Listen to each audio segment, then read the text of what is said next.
how you doing? I am here to do your reading for the week of June 30th, really week of July 1st. And I want to start looking real quick at the astrology. This is a very big week. Now, this is the chart for right now. Mercury has moved into Leo. He will move another 2 degrees before he stations and goes retrograde.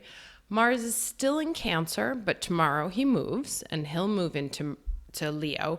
And Mars and Mercury have been traveling together for a while. And they actually have one last meeting on July 8th when they'll be conjunct. And at that point, Mercury will start its retrograde. So that's, and I've given you this advice before, whatever the fight was here, and this Mercury is going to retrograde back to 23. So he won't get exactly back to his opposition with Pluto like he was last week or 10 days ago. He's going to just get shy of it. So whatever the fight was that happened here between Mercury and Pluto, that time that you felt very oppressed, that your thoughts were suppressed, that you had a discussion with a more powerful entity and had to choose on how you wanted to go forward, that is going to be revisited. But you will have learned something from that fight, because you're not going to go back to have the fight again. You've moved on from the fight. But you will, whatever you've learned from that discussion with Pluto and with Saturn is what you'll be working on during the Mercury retrograde. Now, that's obviously not the big news for the week. And then we have, let me just do one last thing. Then we have Venus here, who's at 26 Gemini, and she moves into Cancer on July 3rd. But so there's lots of movement on these little personal planets down here. While these continue to stay stagnant at 17, 18, 22, these guys that are moving a lot faster. So over the last couple of weeks, you may have felt that there was a ton of movement, like things were flying at you, happening super fast. And then there was almost everything just came to a screeching halt. Communications cut off, standstill, blocks, not knowing where to move. And that was kind of this, let's say, quote unquote, break energy that we had last week. I think we're going to see now after this eclipse that things are going to start sort of bursting into happening. Now, this is the eclipse, the July 2nd eclipse. The chart is cast for New York. So obviously this ascendant will change based on where you are located. This is the chart for the East Coast. In Europe, the ascendant is actually in Capricorn. So all this is happening in our others and partnership houses. It will change based on your location. But this conjunction here between the sun and the moon at 11 degrees, the Sabian there is a clown is caricaturing well-known personalities. And this sort of talks about things being so over the top that they're funny, drawing attention, or just finally like laughter, like a break in the seriousness, not taking oneself so seriously, the ability to laugh at yourself and at others, seeing the satire of life, right? So it's a different, that can also be that perhaps you're not taking something as seriously as you should be, but then again, a clown is there to laugh. So this is kind of like a break in, I think, all the tension that's been happening. And it makes no aspects to, or close aspects to any of the other planets. So it's kind of like a moment in and of itself. Now, if you have planets at 10 degrees, this is going to wake it up. If you have your sun or any other planet at 10 Aries, 10 Leo, or 10 Capricorn, though you will feel them the most. If you have planets at Aries or Libra, I believe you'll be faced with a choice. And if you have planets at 10 Cap, what you'll be looking for is how to balance energies. Now, the thing with eclipses is that they tend to put a lot of pressure onto people, kind of like, you have to do something, but you don't know what to do. So people end up making very sort of rash decisions. My advice to you in this period would be to behave like a scientist and just collect data. Notice how everyone else is going to be moving and making decisions, some rash, some not rash. If you're caught up in the decision making as well, it's kind of like, when they pull the fire alarm and everybody starts running for the door. You don't want to get caught in the stampede. So if you just kind of take a step back and wait to see what everyone else is doing and observe your own situation with a little bit of detachment, you may find a closer exit than the one everyone is trying to push their way out of. So if you get that suddenly like, shit, I just have to do something, try and hold off if you can, because again, there's eclipses come in pairs. There's another one in 2 weeks. It's best to have all the information before you make any sort of impulse decisions. Well, then it's not an impulse, obviously, if you have time to think about it. But if you get this constrained feeling like, I got to do something, I feel like the laughter advice is, find a way to sort of laugh at what's happening if you can get some distance from it, or go do something that makes you laugh. Just sort of, there's also the idea of observing a clown as it makes fun. So the more you can observe what's going on around you, the better suited you will be to make the smart choice when the time comes. Let's see what the cards say. Be right back. A while ago about being ready to take the throne. I keep thinking of that Jay-Z song, Don't Let Me Get Into My Zone. It's like when you step into that zone, you get really powerful. And I always kind of post that song right around Leo energy time. So I think that when Mars moves into Leo, we're going to suddenly feel a new ray of light, like finally some fire through all this ice or through all this cold that's been going on. And it's about us to actually choose to step into that spotlight. So that's a nice starting energy. Let's see what else we have here. Can I get Aries energy for the week of July 1st, 2019? Oh, very nice. So, this is the card of fated things happening. Both of these came up in upright. And then here is the card of here and now, which says, that, and this is like, you see how stuff's like kind of coming down right where she is. So things are unfolding as they are meant to happen. Whatever egg we're sitting on, there's the door sort of opens here on this egg that she's sitting on, as long as she stays in the present and not focusing on what's in the past and what's in the future. So, and you see she's sitting down on this chair with this orange flag, and it's about stepping into that chair. So this is also stuff that's coming in.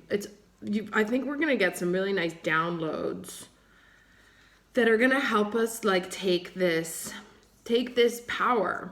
But to remember to stay in the here and now. Now I want to get a Lenormand card here. Can I have Aries, July 1st, 2019. So far, very, very nice cards. Oh, and that's an 8, it's abundance. The 5 is the sort of the turning point. Aries, July 1st, 2019. Energy for Aries week of July 1st, 2019. Oh, nice. The bouquet. So this is also like a gift that comes in, something that we want, somebody making an offering, a gesture. So all of this talks about stuff sort of coming to us. Now let me get some cards. I'm trying to find a place to put this. Let me get some cards from the tarot.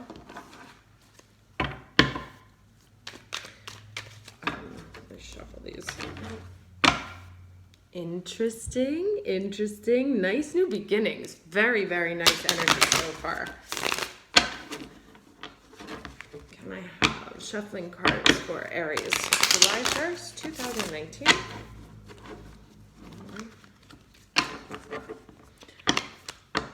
But nice Nice fire energy. I really feel like once that Mars gets into Leo, life is going to feel very different, regardless of the Mercury going retrograde.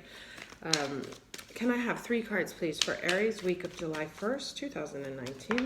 Okay. Oh, hello. And they're all, it's like, take a seat, take a seat, take a seat. Like really, really stepping into that throne energy with some sort of gift that comes. You know, it's like the universe finally offers us some sort of offering that's going to help us really understand that this throne that we have, this power, this self-worth is right there. So 2 more cards, please, for Aries, week of July 1st, 2019. Okay, yes, been a struggle to get here, no doubt. The path leading up to the self-worth. And that's sort of interesting, you know, that this came right out underneath, that the path leading up to this self-worth has not been easy, and we know that.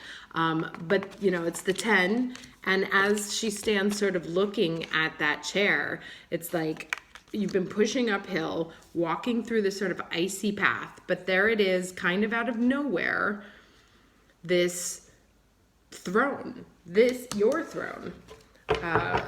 So that's interesting. And the Fates, you know, I'll read this to you, but the Fates talks about things happening like synchronistically that you wouldn't expect, that there's clearly the hand of the divine involved. So just kind of sit tight and stay in the here and now, and there will be a break.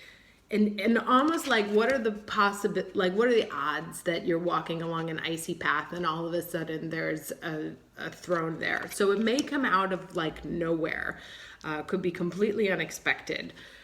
Let me get one more card. Can I have one more card, please, for Aries, week of July 1st, 2019. Aries, week of July 1st, 2019. And you see they both have that kind of like orangey glow. It's like fire energy, you know. 1 card for Aries, week of July 1st, 2019.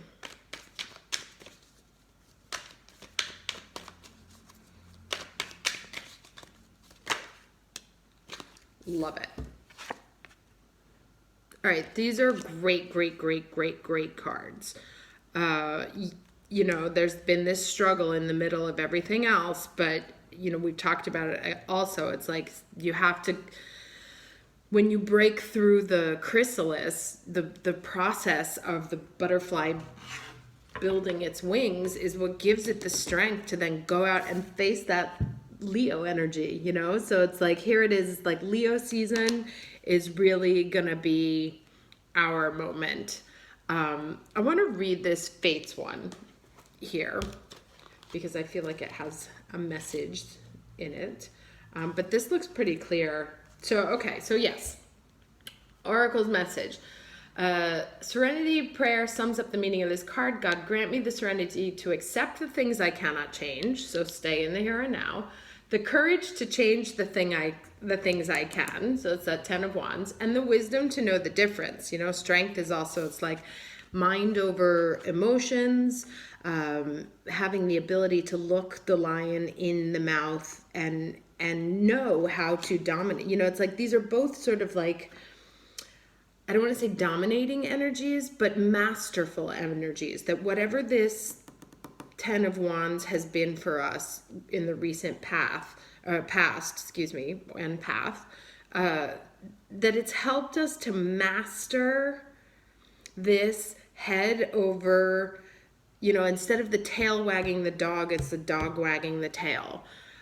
So we now have the strength, the centeredness, the wisdom, the strength, the mastery to comfortably and deservedly take that chair. Because, you know, sometimes in my coaching, when I do coaching, the first question I ask people after I give them their vision board exercise to do is, how much do you believe this is actually possible for you?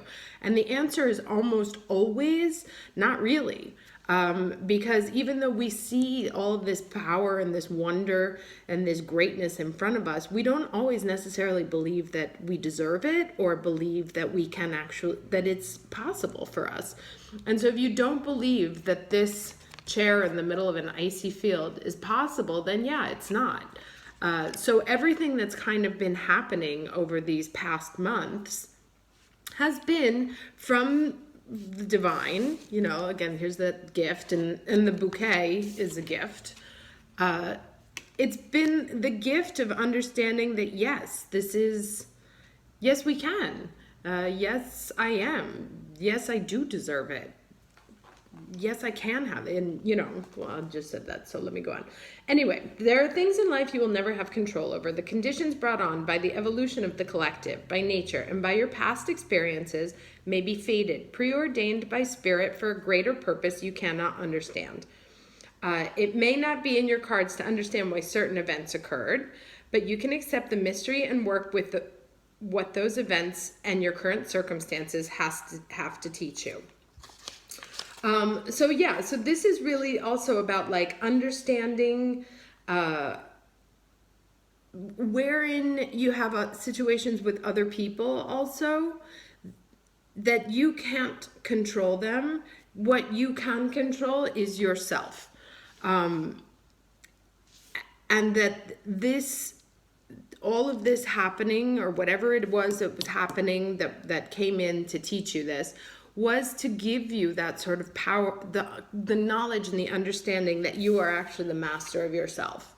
And that's where the path to success leads, is that once you are able to master your own emotional landscape and your own experience without worrying about other people, without worrying about the past, and without worrying about the future, that's really when you're ready to sort of ascend to there.